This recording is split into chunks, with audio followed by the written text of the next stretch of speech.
You have felt it for as long as you can remember, that quiet dissonance between yourself and the world around you.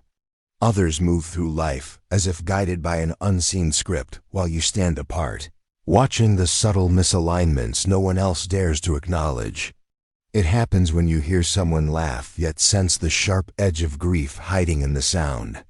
It happens when you step into a room and the air feels heavy before a single word is spoken.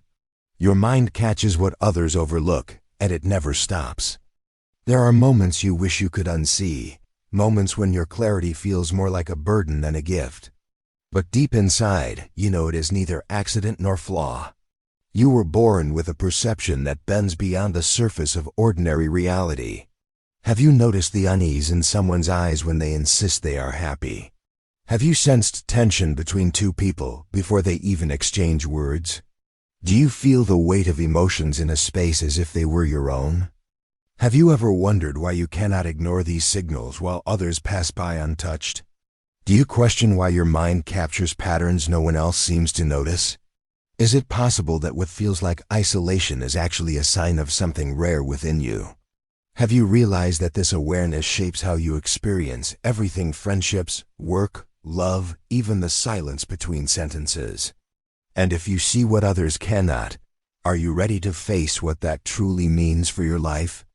Carl Jung devoted years to studying people who possess this extraordinary way of seeing. He discovered that it can dismantle illusions, expose hidden truths, and awaken new possibilities, yet it can also leave you feeling alone, misunderstood, and burdened by what you know. In the next steps, you will understand why your perception has always felt heavier than most. You will see how it is not a mistake, but a sign that you are tuned to a frequency few can hear, a frequency that can change not only your life but the lives around you. You will learn the patterns that define this rare awareness, the challenges it brings, and the path to transforming it from a silent weight into a source of strength. By the end, you will see that your difference is not a weakness. It is your greatest power. Carl Jung observed a small group of individuals whose awareness seemed to pierce through the layers of social reality. They could sense what was left unsaid, detect the tension beneath polite conversation, and see through the masks people constructed to protect their fragile sense of self. He noted that this was not a psychological defect, but an advanced form of consciousness. These individuals processed subtle cues so quickly and deeply that their minds uncovered patterns others were not even aware existed. To Jung, this was both a gift and a dangerous responsibility. In his clinical work, Jung saw that such perception could isolate the person who carried it. The very clarity that revealed hidden truths also created distance, because most people preferred comfort over the disruption that truth inevitably brings into their carefully maintained worlds. Carl Jung identified a rare type of person whose perception moved beyond the ordinary. These individuals noticed the hesitation in a handshake, the quick flicker in someone's eyes, the invisible shift in atmosphere when a secret entered the room. Their awareness was precise and relentless. He found that such perception was not learned, but innate, a natural tuning of the psyche to details others overlooked. They absorbed micro-expressions, tonal changes, and the emotional undercurrents of any gathering as effortlessly as breathing, often before anyone else recognized something had changed. In his sessions, Jung observed that this depth of perception disrupted the unspoken agreements that hold social life together. People unconsciously avoided those who saw too much, sensing without words that their own hidden truths were suddenly within reach of exposure. Jung wrote of patients who struggled to maintain relationships because their very presence seemed to demand honesty. Conversations became uncomfortable when masks began to slip. This was not manipulation. It was the natural consequence of being in the company of someone who could not be deceived. To Jung, these individuals were not flawed. They represented an evolved form of human consciousness, one capable of detecting the psychological patterns shaping human behavior. Yet he warned that without integration, this gift could lead to deep isolation and exhaustion. The danger lay in its double edge. Jung noted that people with this rare perception share a set of core abilities that operate almost entirely beneath conscious effort. They read micro-expressions that flash across a face in less than a second, catching emotions others try to hide or have not yet admitted to themselves. They sense shifts in tone, cadence, and breathing, detecting anxiety or excitement before words confirm it. Their minds link subtle cues together into an accurate picture of the emotional reality beneath the conversation, often revealing truths that would otherwise remain invisible. They feel the psychological atmosphere of a group, the collective mood that exists beyond individual expressions. A meeting may appear calm on the surface, yet they register underlying tension, competition, or fear, as if they were tuning into a hidden broadcast in the room. This depth of awareness extends beyond observation into unconscious pattern recognition. They anticipate how situations will unfold, not through guesswork, but by instinctively mapping the connections between current behavior and the outcomes it will inevitably produce over time. For Jung, these abilities were not merely heightened senses, but a different mode of consciousness. Such individuals were wired to perceive not just what is present, but also the shadow of what is unspoken, waiting to shape the future if left unacknowledged. Jung considered this level of perception dangerous because it disrupts the illusions that allow people to coexist comfortably. Most relationships depend on unspoken agreements about what will remain hidden. When someone sees through those agreements, the fragile balance holding them together begins to fracture. The person with rare perception becomes an unintentional mirror, reflecting back truths that others are not ready to face. This can provoke defensiveness, hostility, or rejection, not because the observer is wrong, but because the truth challenges identities carefully built over years. In social groups, their presence alone can create tension. Even without speaking, they alter the dynamic simply by noticing what others deny. This silent exposure can make them targets of blame, as if their awareness is the problem rather than the unacknowledged issues it reveals. Jung warned that such isolation is not just emotional but existential. To live seeing what others refuse to see is to stand apart from the collective unconscious, inhabiting a reality where clarity often feels like exile. Without integration, the gift becomes a heavy burden. The danger, therefore, lies not in the perception itself, but in its impact on human connection. It can open the way for profound transformation, or drive a wedge between the seer and the very world they are meant to help awaken. You do not just see people, you see through them. Words register, but the emotions beneath those words speak louder. A smile may hide resignation, a confident tone may cover fear. Your mind collects these contradictions and quietly builds a more truthful picture. This ability is not about suspicion or judgment. It is an instinctive recognition of layers that others overlook. While most interact with the surface of a moment, you experience its depth, catching the subtle currents shaping every exchange. It is a form of vision that cannot be switched off. Such perception often leaves you conflicted. You hear the story someone tells, yet feel the reality they are trying to avoid. You know the cost of their choices without them admitting it. This awareness can be both a guide and a weight, depending on how you carry it. Over time, this depth vision shapes how you move through life. You trust less in appearances and more in the patterns you have learned to detect. It is not cynicism. It is clarity born from countless moments when the truth spoke silently before anyone else could hear it. Small talk feels like walking in a desert with no water. The weather, the latest gossip, the practiced pleasantries, they leave you emptier than silence. Your mind hungers for meaning, for words that carry truth, for exchanges that strip away the mask. Casual friendships often drain you more than solitude. While others can live on light conversation, you feel starved without depth. It is not arrogance. It is a nervous system tuned to authenticity. Anything less feels like noise you cannot filter out, no matter how hard you try. You seek conversations that go directly to the core of experience. You want to know what someone fears, what drives them, what keeps them awake at night. These are not invasive questions to you. They are the lifeblood of real human connection. This intolerance for the superficial shapes your relationships. Many drift away when they realize you cannot pretend interest in what feels meaningless. Yet those who stay often become allies of rare loyalty, bound by a mutual refusal to live at the surface.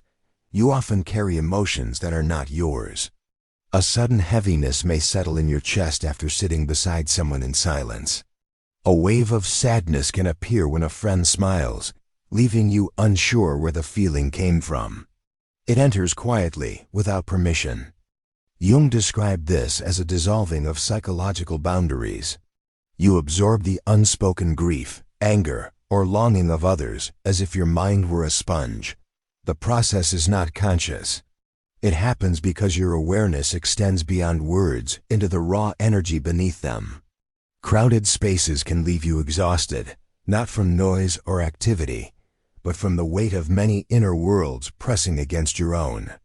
Each person carries a private storm, and you feel its pressure even when they appear calm and composed on the outside.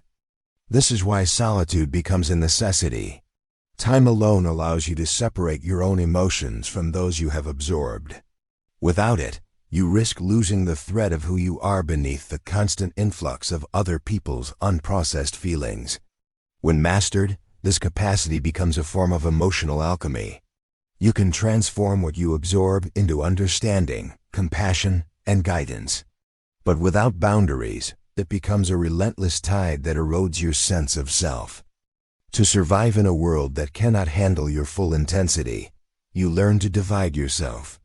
One version shows up at work, another at family gatherings, another with friends. Each wears a different expression, adjusted carefully to avoid unsettling those around you. These masks may protect you from rejection, but they also drain you. Every time you dim your truth to fit in, a small part of your authentic self slips further away. The performance becomes exhausting, even when no one realizes you are acting. Over time, the cost is more than fatigue. You begin to feel disconnected from your own identity, as if you are watching your life instead of living it. The roles blur, and the line between who you are and who you pretend to be grows thin. Jung saw this fragmentation as a warning sign. The more you split yourself to be acceptable, the more you reinforce the false belief that your true nature is too much. The path back is not easy, but it begins with allowing one version of you to be the real one. Sometimes you meet someone and feel an instant shift, as if a frequency inside you has found its match. Words become unnecessary because the recognition is immediate. It is not about shared interests, but about a shared way of perceiving the world beneath its surface. Jung called these moments synchronicity, meaningful coincidences that seem guided by something deeper than chance. In such encounters, masks fall away without effort. You speak truths you rarely voice, and they respond as if they have been waiting to hear them. These connections are rare and unforgettable. They validate what you have always suspected, that you are not alone in your way of seeing. In their presence, you feel less like an outsider and more like a member of a hidden tribe scattered across the world. Once you have known this recognition, ordinary relationships feel thin by comparison. You cannot easily return to connections that demand you hide your depth. This is not about superiority. It is about refusing to starve your soul once it has tasted real understanding. There is a calling inside you that does not fade. It wakes you in the quiet hours with ideas too large to capture and questions too vast to answer.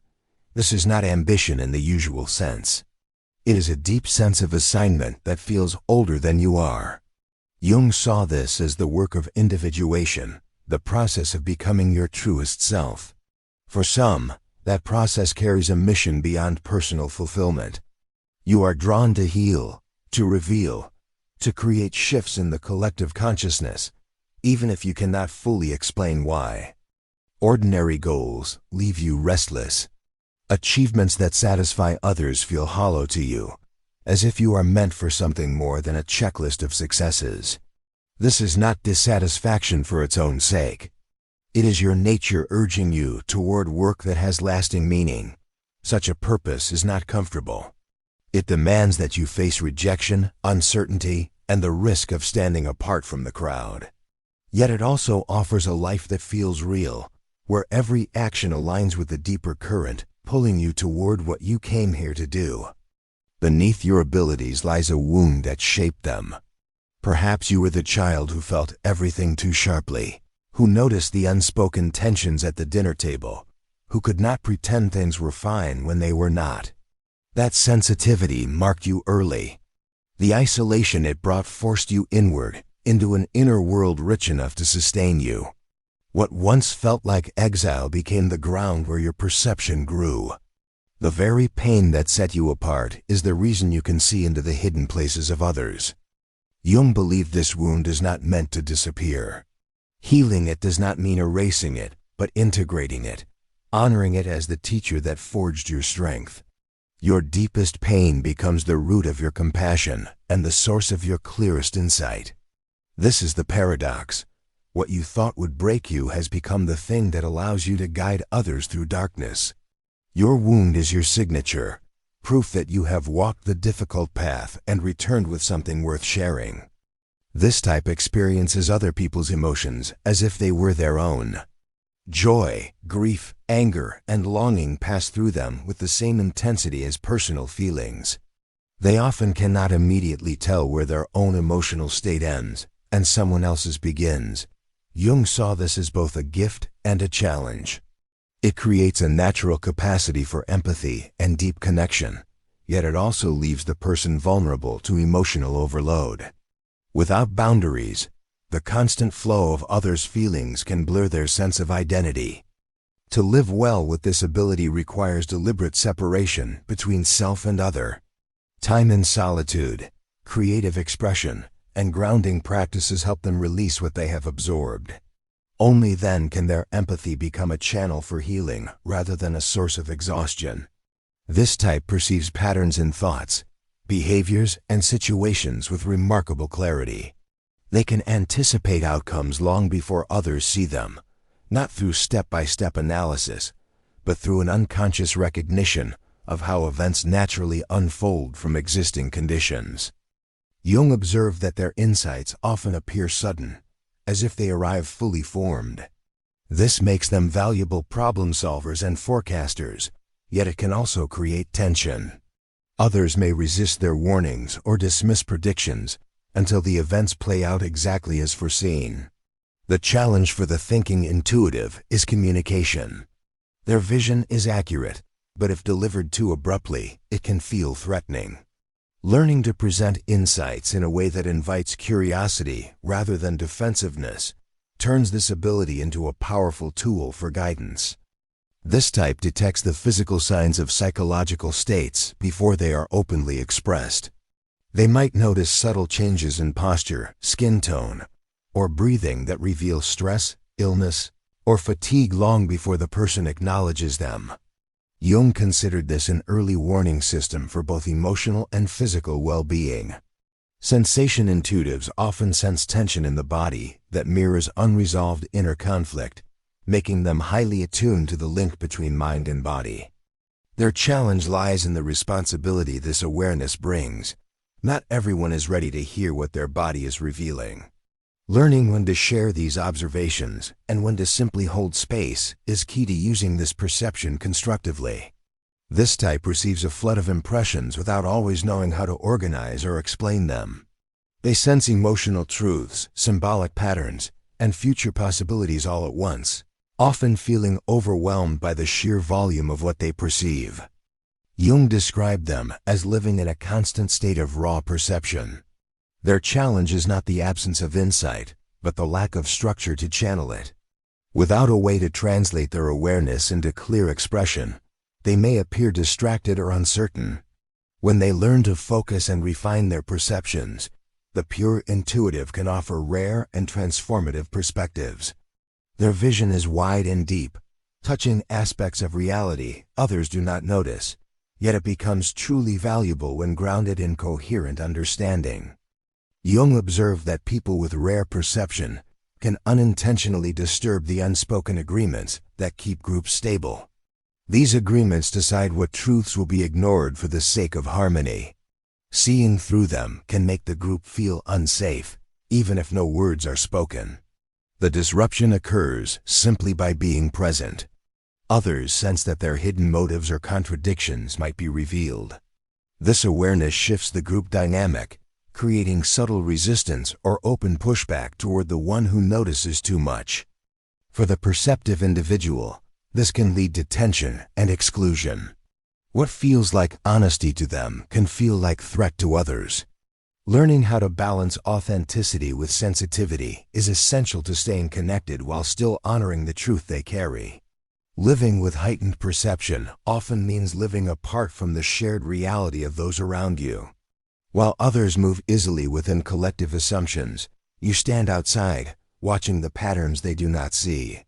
This difference can create a deep sense of separation.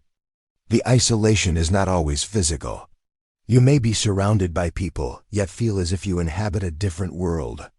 Conversations skim the surface, while your mind is attuned to the undercurrents, leaving you with few places to share what you truly notice.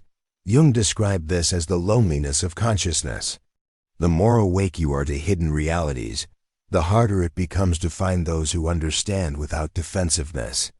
This is not a flaw in you. It is the natural cost of clarity in an unconscious world. For some, constant absorption of the emotions and unspoken truths of others begins to blur the line between self and environment.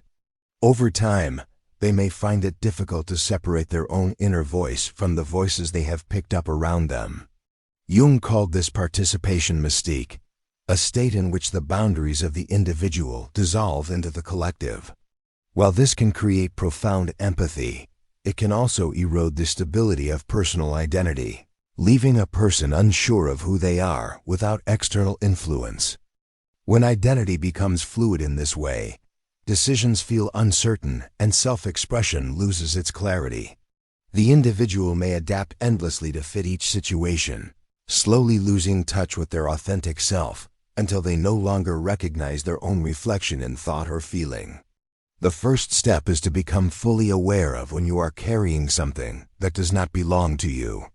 This means noticing the shift in your mood after speaking with someone and asking whether the feeling is truly yours or if it was absorbed.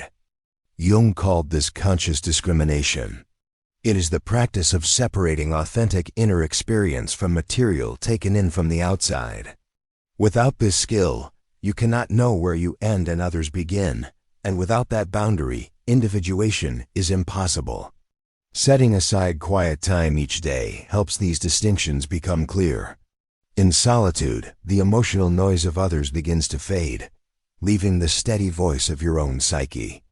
Recognizing this voice is the foundation for building a life anchored in authenticity. Jung observed that those who clearly see the flaws and contradictions in others often struggle with accepting these same traits in themselves. The shadow holds every quality we prefer to deny, and ignoring it only increases the discomfort when we encounter it outside. Integration begins with acknowledging that you are capable of the same impulses you notice in others. This is not a moral failure, but a recognition of shared humanity. Owning these parts of yourself reduces judgment and makes your perception less threatening to those around you. Shadow work requires honesty and courage. It means looking inward with the same clarity you apply to the world. When you do this, your insights become grounded in empathy rather than superiority, allowing you to share them in a way others can accept and grow from. The final step is learning to engage with the inner worlds of others without losing your own. This means holding what you perceive lightly, offering it as an observation rather than a demand, and staying rooted in the awareness that their truth is not yours to carry. Jung described this as conscious participation in the collective unconscious. You interact with the deeper layers of human experience, but maintain the boundary of your own identity. In this way, you can serve as a bridge between awareness and action without being overwhelmed. Developing this skill turns perception from a burden into a form of service. You no longer absorb emotions indiscriminately, but instead choose when and how to engage. Your insights become gifts that can inspire growth, offered with respect for each person's readiness to receive them. When perception is integrated, it stops being a weight you silently carry and becomes a tool you can use to help others. The goal is not to fix everyone, but to offer clarity where it is welcome, allowing truth to create its own transformation. Jung saw that such service does not require grand gestures. A single well-timed insight, a moment of presence, or the willingness to listen without judgment can shift the direction of someone's inner journey. The gift works best when it is shared with humility. Using your perception in service also protects you from isolation. It creates a channel through which your awareness can flow outward, instead of circling endlessly within. By guiding others towards self-understanding, you fulfill the deeper purpose of why you see so clearly. Jung believed that those with rare perception stand at the edge of human development. They sense truths the collective is not yet ready to face, acting as scouts for the evolution of awareness. This role is challenging because it often means walking ahead without a clear path. To be a consciousness pioneer is to live with both vision and patience. You see what could be, yet you must allow others to arrive in their own time. This requires strength to endure misunderstanding and the discipline to keep sharing insights without forcing them. Your presence alone can open possibilities for those willing to look deeper. By embodying authenticity, you give silent permission for others to explore their own. In this way, you help move collective consciousness forward, one awakening at a time. Jung warned that great perception comes with specific traps. One is inflation, the temptation to believe your insight makes you superior. This isolates you and turns your gift into a barrier. Humility keeps perception clear and prevents it from becoming a weapon. Another trap is withdrawal. Feeling unseen or misunderstood can push you to retreat entirely from others. While solitude is essential, complete disconnection stops your growth and silences the very contribution your awareness can make to the world. There is also the risk of overhelping, defining yourself only through fixing others. This leads to neglect of your own development and eventual exhaustion. Balance means serving when invited, not when compelled.